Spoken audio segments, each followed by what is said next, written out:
1장 1절에서 11절 말씀, 본문 말씀이 좀 길기는 하지만 한 절씩 우리가 교독을 하기를 원합니다. 호세아 1장 1절에서 11절 말씀. 유다 왕 우시아와 요담과 아하스와 히스기야 시대와 이스라엘 왕 요아스의 아들 여로보암 시대의 부엘리의 아들 호세아에게 임한 주의 말씀이라.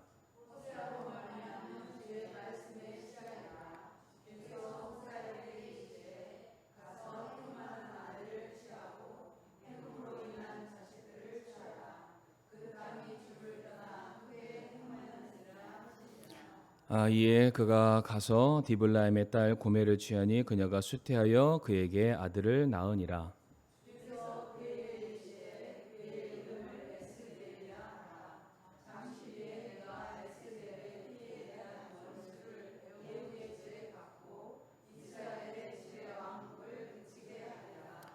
그날에 내가 에스라엘 골짜기에서 이스라엘의 활을 꺾으리라 하시니라.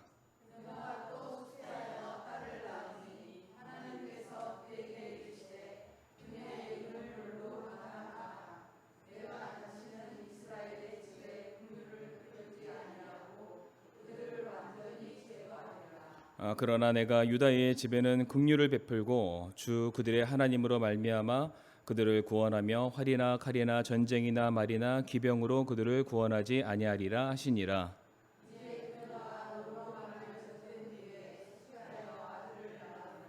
이에 하나님께서 이르시되 그의 이름을 로암미라 하라. 너희는 내 백성이 아니요 나는 너희 하나님이 되지 아니하리라.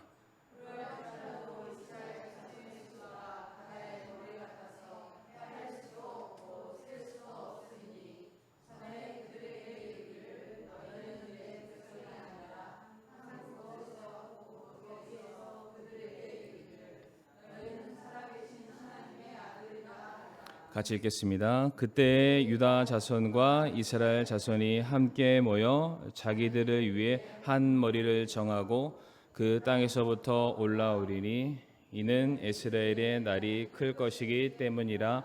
아멘. 말씀을 위해서 함께 기도하시겠습니다.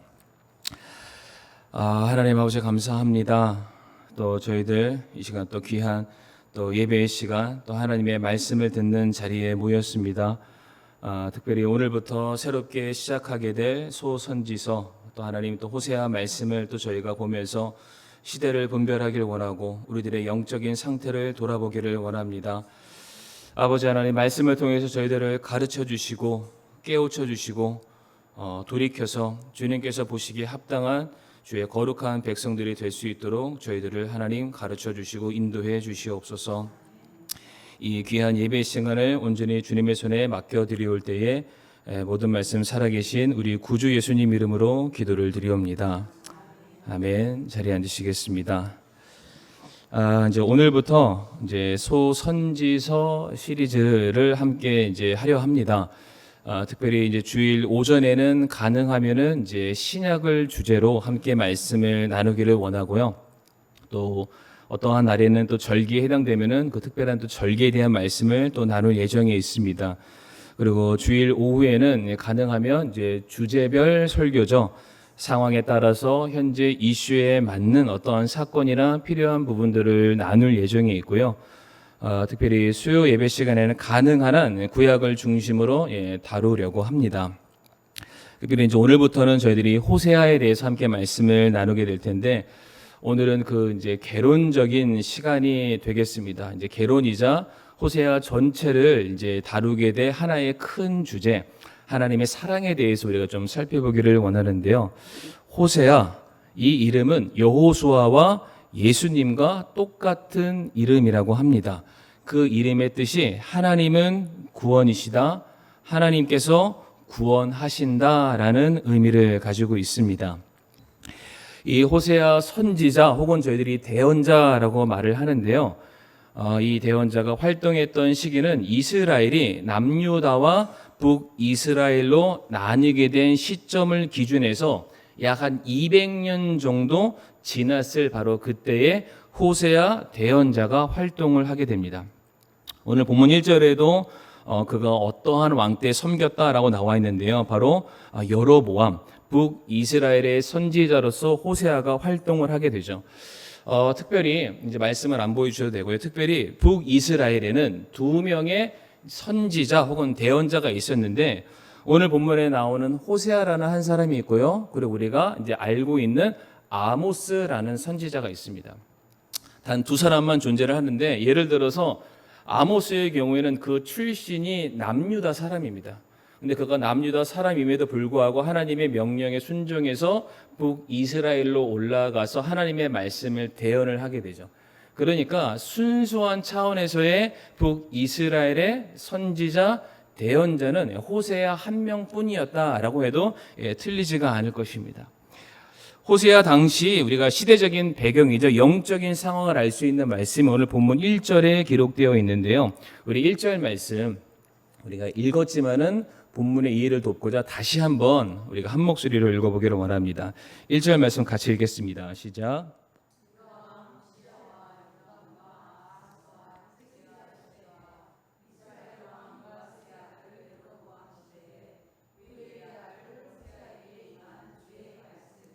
아멘. 이 1절 말씀 보게 되면은 북이스라엘 출신이었던 호세아가 자기 나라 임금인 여로보암, 여기서 여로보암은 그냥 여로보암이 아니라 여로보암 2세를 말합니다. 그러니까 자기는 북이스라엘 출신이니까 북이스라엘의 왕만 언급하면 되는데 나머지 왕들이 좀 이름이 언급되고 있잖아요. 그 사람들은 남유다 출신의 왕들을 말합니다. 우시야, 요담, 아하스, 히스기야 그런 사람들이 등장을 하게 됩니다. 왜 북이스라엘 선지자가 남유다 왕들의 이름을 언급했을까? 제가 몇 가지 주석책을 보게 됐는데 크게 2가지 의미를 담고 있다고 합니다. 첫 번째로는 북이스라엘이 아니라 이 남유다를 통해서 하나님의 언약이죠. 다윗 왕의 혈통을 통해서 메시아 그리스도가 오시게 될 것을 그려주시기 위해서 호세아가 자기 나라 임금이 아니라 남유다 왕의 이름 그 족보들을 나열한 것이다 라는 의미를 가지고 있습니다. 2번째로는 이 호세아가 여로보암 2세 때만 선지자의 사역을 감당했던 것이 아니라 그 이후로도 몇 년간 선지자의 사역을 감당을 하게 됩니다. 그러니까 여로보암 말고도 다른 왕들을 그가 살아생전에 보고 예를 들어서 섬겼을 텐데 그들의 이름을 기록하지 않았던 것을 보건대 그들이 왕다운 모습을 갖지 못했다. 그들이 영적으로 타락했다. 그들이 하나님을 경외한 사람들이 아니었다. 하나님께서 쓰신 사람들이 아니었음을 간접적으로 설명해 주고 있다고 합니다. 우리가 이 시간에는 다 다루지 않지만은 여로보암 2세 이후에 한 30년에서 40년 정도 되는 시간 동안에 무려 북이스라엘에서는 6명의 왕이 교체가 되는데 그 이유들을 살펴보게 되면은 암살을 당하거나 유배를 당하거나 어떠한 폭정에 의해서 밀려나서 그들의 임기가 2년도 채 안 되는 굉장히 짧은 시간들을 보내야만 했다고 합니다. 그러니까 어쨌든 간에 첫 번째 이유가 됐든 2번째 이유가 됐든지 간에 당시 북이스라엘이 영적으로 타락했음을 보여주는 그러한 사례가 되는 것이 오늘 본문 1절의 말씀이 되겠습니다. 실제로 북이스라엘의 경우에는 이때를 기준해서 40년이라는 시간이죠. 오늘 본문을 기점으로 40년이 지난 바로 그때에 아시리아죠. 아수르에 의해서 멸망을 당하게 된다고 합니다. 바로 이와 같은 상황 가운데서 하나님께서 현재 호세아 선지자가 서 있는 바로 그때 온갖 부패와 우상 숭배로 하나님을 떠나 있는 이스라엘 백성들을 새롭게 깨우쳐 주시기 위해서 그들에게 회개를 독려하기 위해서 보내셨던 선지자가 바로 호세아입니다. 본문의 이해를 돕기 위해서 조금만 더 간단한 배경을 설명드리게 되면은 여로보암 2세죠. 호세아가 그가 왕으로 모셨던 여로보암 2세 당시에 북이스라엘은 굉장한 태평성대를 이루는 시기였다고 합니다. 그러니까 정치적으로는 굉장히 안정적이었고요. 경제적으로는 굉장히 풍요로웠고 또한 나라의 땅 역시 굉장히 넓은 이때만큼 북이스라엘의 땅이 넓은 적이 없었다라는 그러한 자료를 가지고 있다고 합니다.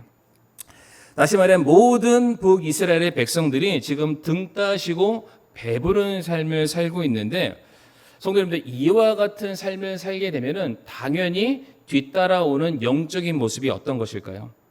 잘 먹고 잘 살고 삶에 아무런 문제가 없어요. 믿음적으로 그들이 성장하는 시기를 살았을까요?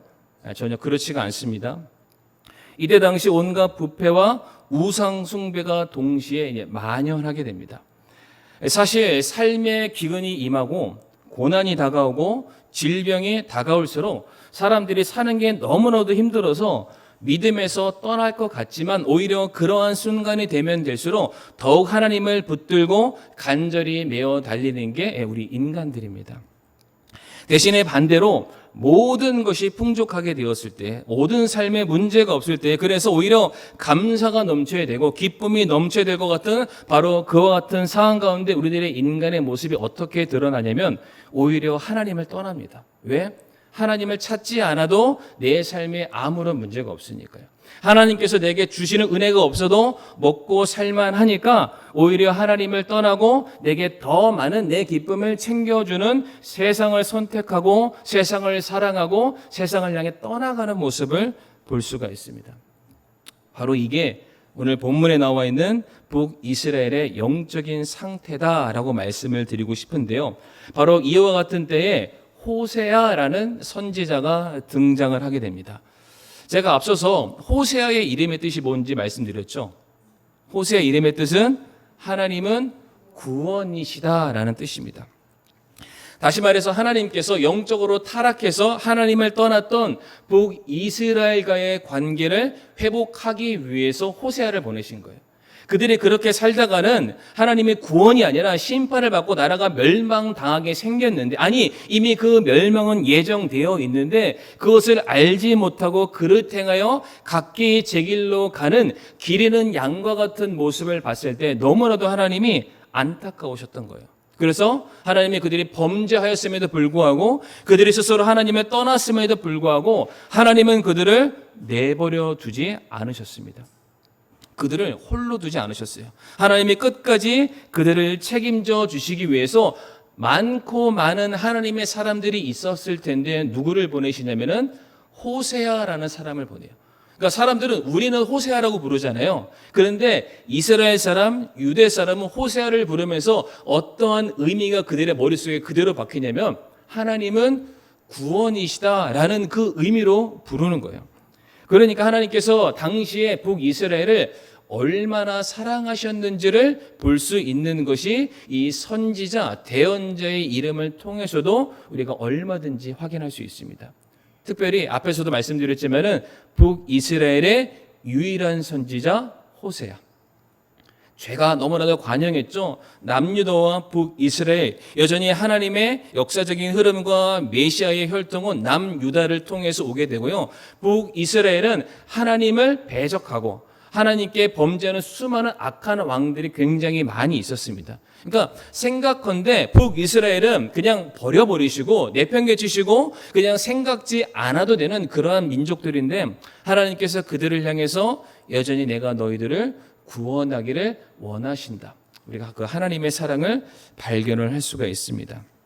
자, 그런데 하나님께서 이제 호세아를 부르시고 그에게 말씀을 주시게 되는데 당장에 이해하기 힘든 받아들이기 어려운 명령을 하나님이 호세아에게 주시게 돼요. 그 내용인즉슨 당시 고멜이라는 몸을 파는 것을 업으로 삼았던 여인과 결혼하라는 것입니다. 우리 2절 말씀 성도님들 한번 읽어주시겠습니까? 본문 2절 말씀 시작.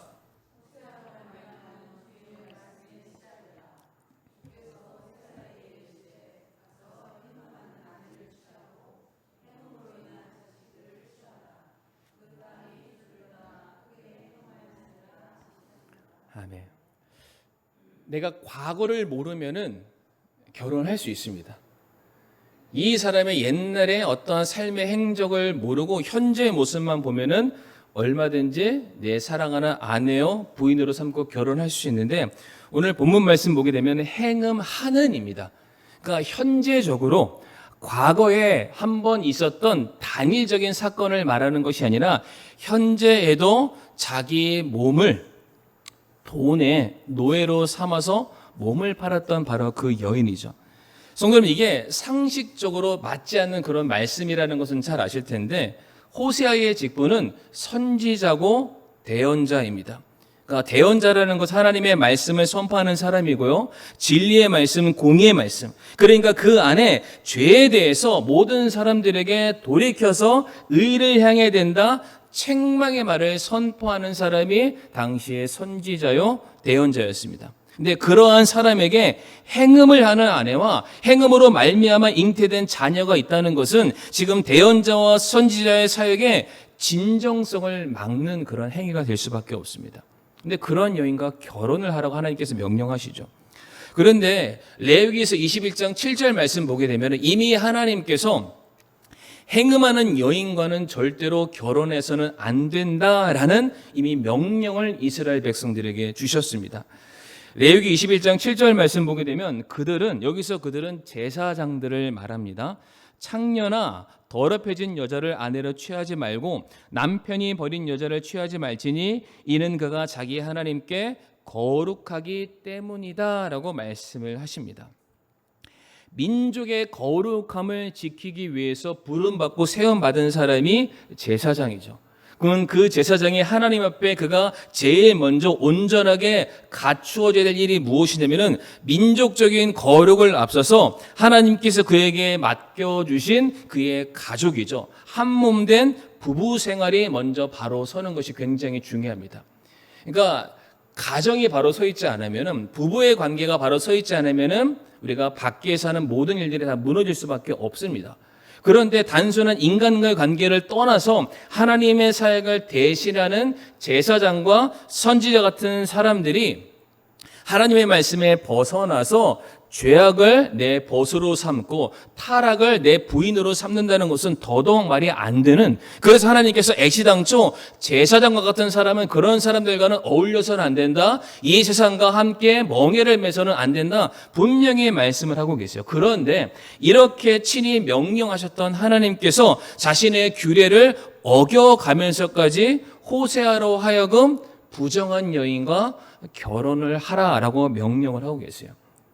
왜 이렇게 말씀하셨을까? 저는 이게 굉장히 중요하다라고 말씀을 드리고 싶은데, 결론을 미리 말씀드리게 되면은 당시의 사람들이 아무리 말해도 말귀를 못 알아듣기 때문입니다. 그러니까 말로 가르쳐야 돼요. 글씨로 가르쳐야 되는데 그들이 그 말을 들으려 하지 않고요, 하나님의 말씀을 읽으려 하지 않기 때문에 하나님께서 그들이 직접 눈으로 볼 수 있는 시청각 교재를 세워주시기를 원했던 거예요.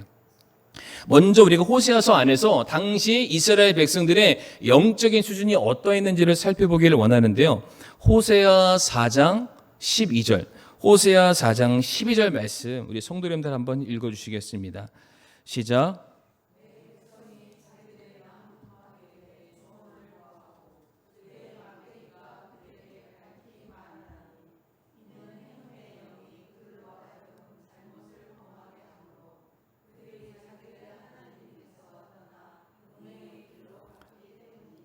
아멘.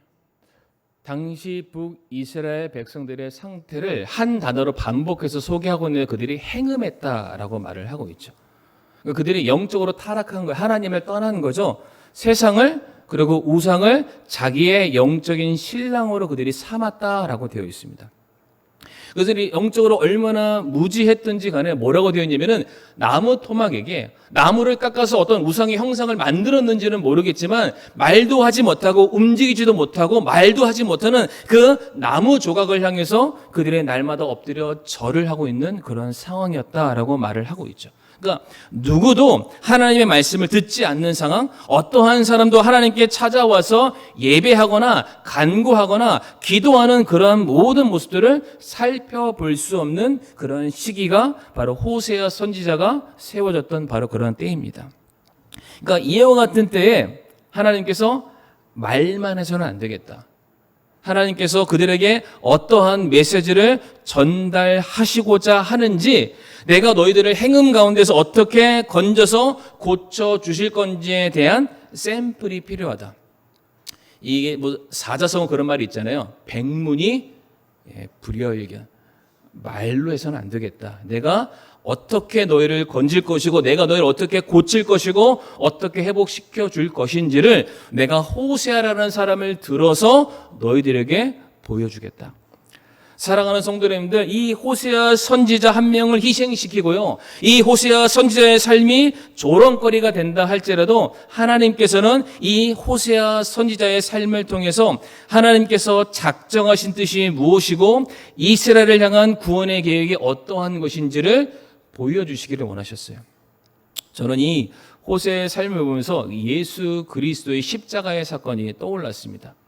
하나님께서 우리를 너무나도 사랑하셔서 그 죄인된 우리를 건져주시기 위해서 우리가 이해할 수 없는 모든 인간들의 죄를 친히 담당하신 우리의 영적인 신랑 되신 그분께서 친히 십자가 위에서 모든 사람들의 수치와 모욕과 손가락질과 고통과 죽음을 받아가면서까지 우리를 위해서 죽으셨는데, 하나님이 말씀하시는 거예요. 예수님의 죽으심이 곧 우리를 향한 하나님의 사랑의 증거라라고 말씀을 하십니다. 자, 그래서 하나님께서 이 호세아의 삶을 통해서 하나님의 사랑이 무엇인지를 보여주시게 되는데, 호세아 보고 너 고멜과 결혼해라 라고 말씀하시죠. 그래서 이어지는 3절 말씀 보게 되면 호세아가 아무런 말 하지 않아요. 하나님의 말씀에 그대로 순종해서 고멜과 결혼을 하고 그녀를 통해서 자녀를 낳게 됩니다. 전부 3명의 자녀를 낳게 되는데 아들, 딸, 아들 이렇게 낳게 됩니다. 근데 성도 여러분, 여기서 잠깐 퀴즈인데 호세아가 고멜과 결혼을 했어요. 성도 여러분, 혹시 고멜의 이름의 뜻을 아십니까? 제가 오늘 알려드리기를 원하는데요. 고멜의 이름의 뜻은 끝, 마지막이라는 뜻을 가지고 있어요. 확 와닿지 않으시죠? 이것을 한국적인 정서로 바꿔서 설명드리면은 막장이라고 설명할 수 있습니다. 그러니까 지금 호세아가 진짜 인생의 마지막 끝을 달리고 있는 저 밑바닥에 있는 소위 말하는 그 막장에 치닫고 있는 그 한 인간과 결혼을 하고 있는 것입니다. 원래 결혼이라는 것은 두 사람이 하나가 되어서 서로가 서로를 향한 사랑이 배가가 되고 서로가 가지고 있는 좋은 것을 주고받는, 서로가 시너지가 좋아지는 것이 우리가 결혼이라고 알고 있는데, 오늘 본문에 나와 있는 호세아의 결혼은 혼란과 고통을 가중시키는, 오히려 그가 가지고 있는 모든 것들이 땅바닥으로 치달을 수밖에 없는 막장을 향해 걸어가는 그러한 말도 안 되는 선택을 하게 되었다라는 것이죠. 제가 왜 이것을 말씀드리냐면, 호세아가 고멜을 받아들이는 이 순종이 결코 쉬운 순종이 아니었다. 그러니까 때때로 하나님께서 저와 성도님들에게 어떠한 명령에 순종을 요구하실 때가 있어요. 그런데 그 순종이라는 것이 우리가 이해가 되고 납득이 되는 것도 있겠지만, 때때로 그것이 우리가 이해가 되지 않는, 받아들일 수 없는, 그리고 결코 감당할 수 없는 것들을 우리에게 요구하실 때가 있다는 것이죠. 우리 지난주 오후 설교 기억나시나요? 하나님께서 우리에게 무엇인가를 요구하실 때 그냥 요구하시지 않는다. 이미 다 주셨거나 그 일을 통해서 우리에게 무엇인가 채워주시기 위함이다. 우리 성도님들에게 오늘 본문에 나와 있는 호세아와 같은 그러한 선택을 하나님께서 명령하시지는 않겠지만은, 반드시 중요한 건 우리의 이해를 뛰어넘는, 우리의 생각을 뛰어넘는 하나님의 명령 앞에 우리가 묵묵히 순종할 수 있는 믿음이 저희들에게 있었으면 좋겠습니다. 자, 그래서 이 호세아와 고멜이 결혼해서 세 자녀를 낳게 되는데, 첫 번째 이름이 예스르엘입니다. 예스르엘. 원래 우리가 먼저 읽었던 개역 성경에서는 예스르엘이 아니라 이스르엘이라고 표현하고 있는데, 흠적형에서는 예스르엘이라고 표현을 합니다. 이 이름의 뜻을 제가 살펴보니까 하나님께서 씨를 뿌리신다라는 뜻이래요. 예스르엘이라는 이 이름의 뜻이요. 그런데 하나님께서 씨를 뿌리신다, 조금 더 정확하게 풀어서 해석을 해드리게 되면은, 하나님께서 무엇인가 뿌리시기 위해서는 먼저 흩어놓으셔야 돼요. 그렇죠? 흩어놓기 위해서는 갈기갈기 찢어야만 합니다. 그러니까 원래 있던 땅에서 뽑아서 흩고 찢어서 새로운 땅에 심으시는 거예요. 그러니까 결과적으로는 새 땅에 심겨져서 열매를 맺게 되는 좋은 결과가 있겠지만은, 그 일이 있기 위해서는 먼저 전제되는 게 흩어짐을 당해야 됩니다. 찢겨짐을 당해야 되죠. 심판을 받게 된다라는 의미가 이 안에 포함되어 있습니다. 특별히 오늘 4절 말씀 보게 되면 예스르엘의 피에 대한 원수를 에후의 집에 갚고 이스라엘 집의 왕국을 그치게 하겠다라는 말씀이 기록되어 있죠. 그러니까 이 시간이 단순히 공부하는 시간이 아니기 때문에 일일이 다 설명드릴 수는 없습니다. 그러나 간단하게 설명드리게 되면은 원래 성경에서 예스르엘 혹은 이스르엘이라는 그 지역의 이름을 찾게 되면 어떠한 사건이 등장하냐면 성도님들 기억나실지 모르겠지만 나봇의 포도원 아합 왕이 악한 아합 왕이 그 밭을 너무나도 사모해서 강탈해 가게 되죠. 그러니까 그만큼 아합 왕이 악했다라는 것을 반증하는 하나의 사건인데 하나님께서 그 아합 왕을 기쁘시게 여기지 않아서 예후라는 사람을 세워서 아합 왕을 치게 됩니다. 그러니까 하나님이 예후라는 막대기를 들어서 아합 왕을 징계하시고 하나님의 정의를 바로 세우시려고 하셨어요. 그런데 예후가 하나님의 말씀대로 행하는 사람이었는데 그가 왕 위에 올라가게 되자 그도 역시 타락을 하게 됩니다. 그러니까 예스르엘 하면은 어떠한 특징을 가지고 있냐면 인간의 입장에서는 그곳에만 가면은 뭔가를 거둬요. 뭔가가 쌓아져 올라가요. 모아요. 내 힘이 좋아져요. 권력이 세져요. 뭔가 내가 인간적인 높은 정점에 서는 것 같은 그런 입장에 서는 것이 예스르엘입니다. 그런데 성경 말씀 보게 되면 욕심이 잉태한 즉 죄를 낳고 죄가 장성한 즉 사망을 낳는다. 그러니까 하나님께서 한 사람 한 사람 왕도 로마서 13장 말씀 보게 되면은 하나님의 뜻에 의해서 그 자리에 선 건데 그 사람들이 하나님의 뜻을 받들어 순종하는 삶이 아니라 그 자리를 내 자리로 생각하고 내 마음대로 권력과 재산과 생명을 마음대로 하게 되었을 때 하나님이 그들을 기뻐하시지 않기 때문에 그들에게 내려주신 왕의 권위와 생명을 그냥 빼앗아 가시게 되죠. 모든 왕들이 하나님을 떠났을 때 그들이 얻게 되는 결론은 늘 언제나 같았습니다. 그러니까 하나님께서 자기 백성들이 하나님의 사람들을 이 땅에 빛과 소금의 역할을 하라고 보내셨어요. 그런데 그 빛이 빛을 잃어버리고 소금이 짠맛을 잃어버리면 어떻게 한다고 되어 있어요? 그냥 길거리에 던져버리겠다. 다시 말해 저와 성도님들도 우리에게 주어주신 그 사명에 최선을 다하지 않는다면 우리에게 주신 그 은혜를 나누지 않는다면 내게 주신 은사와 달란트를 주를 위해서 활용해 버리지 않는다면 하나님께서는 언젠가 우리를 꺾으실 것이고 우리를 심판하실 것이고 우리가 가지고 있는 모든 것들 흩어서 다른 사람들 주시게 될 거예요. 계시록에 그 교회에 대해서 촛대를 옮긴다라고 말씀하시잖아요. 너희들의 그 사랑이 식어져 버리면 하나님을 향한 헌신이 사라지게 되면 너에게 주어졌던 모든 고난과 영광과 소망을 내가 거둬가게 될 것이다. 그러니까 오늘 본문에 바로 예스르엘을 통해서 하나님께서 지금 그 경고의 메시지를 지금 주고 계십니다. 두 번째 6절 말씀 보게 되면 둘째를 낳게 되는데요. 루하마를 낳게 되죠. 히브리어로 로는 아마 들어보셨을 거예요. 부정의 의미로서 무엇이 아니다라는 뜻이고요. 루하마는 사랑하다 혹은 긍휼히 여기다라는 뜻이에요. 근데 이게 반대적인 의미잖아요. 그러니까 내가 사랑하지 않는다, 긍휼히 여기지 않는다라는 뜻을 가지고 있습니다. 그런데 성도님들 6절 말씀에 지금 둘째가 태어났는데 성도님 8절 말씀 한번 보시겠어요? 8절 말씀에 셋째가 태어나기 전에 뭐라고 되어 있냐면은 젖을 뗀 뒤에라고 되어 있습니다. 그렇죠? 젖을 뗀 뒤에 셋째가 태어났어요. 마찬가지로 둘째도 첫째를 낳고 젖을 뗀 뒤에 둘째가 태어난 거예요.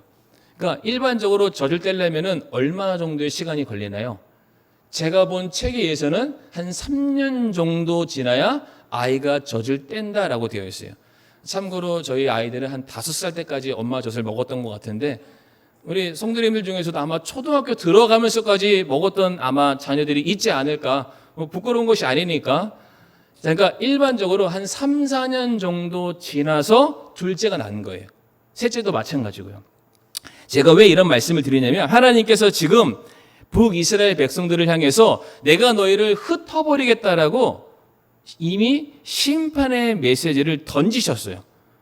그러면은 이스라엘 백성들이 어떻게 해야 돼요? 아, 하나님의 심판이 임한다는 것은 우리가 지금 죄악 가운데 있다라는 것이고 그 죄악을 하나님께서 징계하시기 전에 돌아올 수 있는 기회를 우리에게 주신 것이니까 회개해야 되겠다, 돌이켜야 되겠다, 잘못한 것을 중단해야 되겠다, 이것을 깨달으라고 하나님께서 그 경고의 메시지를 주신 거예요. 다시 말해서 그 요나의 그 니느웨 사건도 마찬가지로 심판을 알리신 것은 그들을 구원하시고자 하는 메시지가 담겨져 있다라는 것이죠. 그런데 오늘 본문 말씀 보게 되면은 둘째를 낳는 그 시점까지 갔음에도 불구하고 북이스라엘 사람들이 돌아오지 않는 거예요.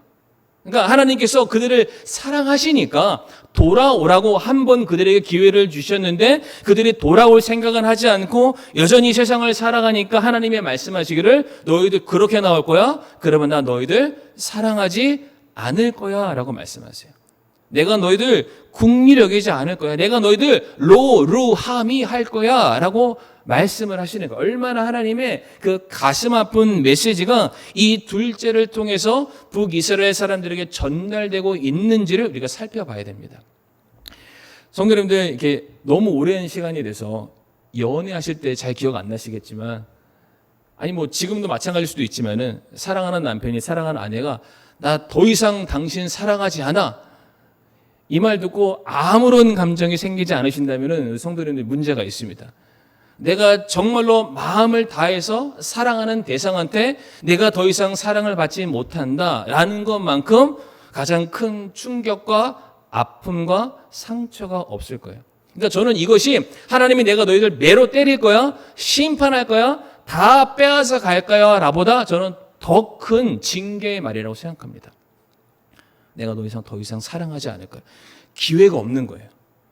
더 이상 내가 하나님을 만날 수 있는 모든 그러한 여지들과 상황들이 주어지지 않는 그러한 상황들이죠. 그래서 이어지는 7절 말씀 보면 뭐라고 얘기하시냐면, 그러나 내가 유다의 집에는 긍휼을 베풀고 주 그들의 하나님으로 말미암아 그들을 구원하며 활이나 칼이나 전쟁이나 말이나 기병으로 그들을 구원하지 아니하리라. 무슨 얘기냐면, 내가 너희들은 사랑하지 않기 때문에 너를 향한 심판이 아마 그대로 내려질 거야. 그러나 너희 반대편에 서 있는 남유다는 내가 그들을 구원할 거야. 그들이 구원받는 모습을 통해서 내가 얼마나 너희를 사랑했었는지를 한번 보라라는 그런 역설적인 메시지를 던지고 계십니다. 성도님들, 우리가 다 살펴보진 않았지만은 북이스라엘만 잘못한 게 아니라 남유다도 계속해서 범죄를 합니다. 그러니까 그들이 똑같은 상황 가운데 똑같은 모습으로 똑같은 죄를 짓는데 두 나라의 극명한 차이가 있다면 무슨 차이가 있냐면, 한쪽은 돌이킨 거예요. 한쪽은 회개한 거예요. 한쪽은 자신의 잘못을 인정하고 중단하고 하나님께 부르짖는 그러한 모습이 있었습니다. 그러나 다른 한쪽은 하나님께서 직접 찾아오시죠. 호세아라는 이름을 가지고 내가 너희를 구원하길 원하는데 제발 부탁한다. 그만해라. 돌아와라. 회개하라. 그러면은 내가 모든 것 다 원상복구 해줄게. 그 말씀하시는데도 돌이키지 않으니까 하나님이 마음 아파서 그러면 나 더 이상 너희 사랑하지 않을 거야 라고 말씀하세요. 성도님들, 얼마나 가슴 아픈 이야기가 되겠습니까? 하나님께서는 우리가 죄를 짓는 것보다 더 나쁘게 여기시는 게 뭐냐면 죄에 대해서 회개하지 않는 것, 그 죄에 대해서 돌이키지 않는 것. 하나님의 백성이 하나님의 백성답게 살지 않고 세상 사람과 진배 없이 살아가는 그런 모습을 하나님은 너무나도 안타깝게 여기고 계십니다. 이제 셋째가 태어나게 되죠. 마찬가지로 몇 년의 간격을 띄고 셋째가 태어나게 되는데 이름이 로암미입니다. 로는 아니다죠. 암미는 나의 백성. 로암미는 너 내 백성 아니다 라고 말씀을 하세요. 생각해 보세요. 잘못했다고 지적을 하는데 회개하지도 않고요, 돌이키지도 않고 죄에 대해서 부끄러워하지도 않고요, 결과적으로는 하나님의 말씀을 들을 생각조차 하지 않는 그 사람들이 어떻게 내 자식이고 내 백성이라고 말할 수 있겠어요? 하나님께서 그래? 그러면 너희들 더 이상 내 백성 아니야. 성도님들, 근데 참 아이러니한 게 지금 하나님께서 누구에게 이 말씀하시냐면은 북이스라엘을 향해서 말씀하시는 거예요. 북이라는 건 방향을 얘기하는 거고요. 그들은 이스라엘이라는 이름을 가지고 있잖아요. 이스라엘의 뜻이 뭔가요? 하나님께서 대신해서 싸워주시는 백성. 하나님께서 친히 함께 해주신다라는 그 뜻이 이스라엘 안에 있어요. 그리고 그 이스라엘은 하나님께서 그들의 인생 가운데 역사 가운데 함께 하셨기 때문에 하나님이 어떠한 분이신지를 역사적으로 기록적으로 체감적으로 그들의 피부에 머릿속에 이미 다 완전히 세뇌될 정도로 하나님의 존재를 그들이 거부할 수 없는 그런 상황이죠. 그럼에도 불구하고 그들이 스스로 하나님 향해 붙들고 있는 손을 내려놓기 시작한 거예요. 그러니까 하나님이 말씀하시죠. 나는 너희를 끝까지 붙잡길 원했는데 너희가 나를 놨으니 내가 더 이상 너희를 내 백성이라고 부르지 않겠다. 성도님, 이 세 자녀의 이름을 합쳐서 한 줄로 설명을 하게 되면은 하나님께서 내가 너희를 심판할 텐데 그 심판은 돌아오라는 거야. 너희들의 상태를 깨닫고 다시 나한테 오라는 말이야. 그런데 그 말을 듣지 않고 내 사랑을 너희가 깨닫지 못한다면 너희는 더 이상 내 백성이 아니야. 이 세 자녀를 통해서 하나님이 이스라엘 백성들의 현재 영적인 상태가 어떠한지를 지금 보여주고 계세요. 그러니까 아무리 말로 해도 못 알아들으니까 호세아라는 예수님과 동일한 이름을 가지고 있는 한 선지자를 그들 앞에 샘플로 세우시고 그로 하여금 감당할 수 없는 한 여인, 막장 끝에 서 있는 한 여인을 받아들여서 자식을 낳게 되는데 한결같이 이스라엘 백성들의 현 삶의 모습과 주소를 고스란히 보여주고 있습니다. 그리고 실질적으로 이와 같은 길을 걸어갔던 이스라엘은 이로부터 40년이 지난 그 시점에 아수르에 의해서 멸망당하게 되죠. 성벽이 완전히 다 무너져요. 그의 가족들, 가문, 혈통, 재산 모든 것들 예스르에 다 뿔뿔이 흩어지게 되고 하나도 남지 않게 되고요. 자기 나라라는 것을 갖지 못하는 내가 어느 나라 백성입니다라고 말 못하는 존재가 되어버리게 됩니다. 그러니까 이 결과만 놓고 보면은 하나님은 어떤 분처럼 보이시나요? 권선징악. 선한 것은 장려하시되 악한 것은 심판하시는 분. 하나님은 죄에 대해서는 눈 뜨고 못 보시는 분, 우리가 이러한 분으로 인식할 수가 있죠. 그러나 하나님께서 호세아에게 이렇게까지 말씀하시고 모든 사역을 중단하신 것이 아니라 바로 그 뒤에 이어지는 10절과 11절에 하나님께서 모든 것을 완벽하게 다 뒤집어 엎는 그런 약속의 말씀, 회복의 말씀을 호세아에게 연이어서 전달해 주시게 되죠. 우리가 10절과 11절 말씀 한번 읽어보도록 하겠습니다. 10절과 11절 시작.